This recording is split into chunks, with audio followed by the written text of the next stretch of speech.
Keith has more on the fears of farmers and what it could cost you. Theo. Well, Sarah, grapes at some local vineyards are a month ahead of schedule, but one hard freeze threatens to wipe all of that out. One vineyard is fighting the cold with a dragon's fire. Well, sort of. So from East Coast to the West Coast, we swiped all the awards, the biggest award we could. They've grown grapes here for 2 centuries, and some years are better than others.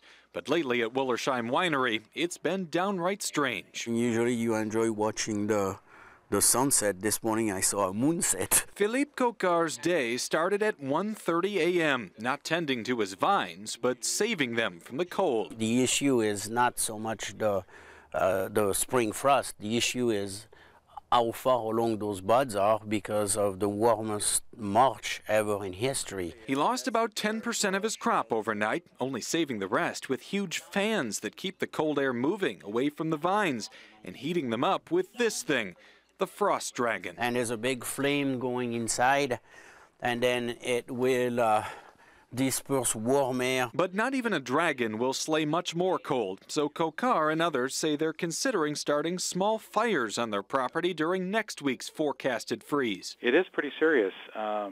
If we lose blossoms, there's no way to regenerate those, and we could take a substantial hit on yields. It's bad for growers, but what about for us? Lee Jennings says less fruit supply means we'll be paying more. Apples, cherries, grapes, things like that, they're definitely going to be more expensive. At Willersheim, an award-winning wine is in jeopardy because if it gets much colder, there's not much growers can do. I sure hope we don't have too many more nights losing another 10, and so on.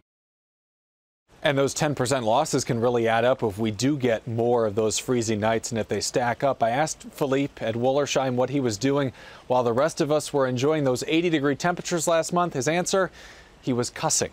Oh, yikes. Well, starting fires, Theo, that actually sounds pretty extreme. It is. Well, desperate times, Sarah, call for desperate measures, and they've already started doing that at Apple Garden Orchard in Fitchburg. We're told that they started actually setting fires last night and watching over them.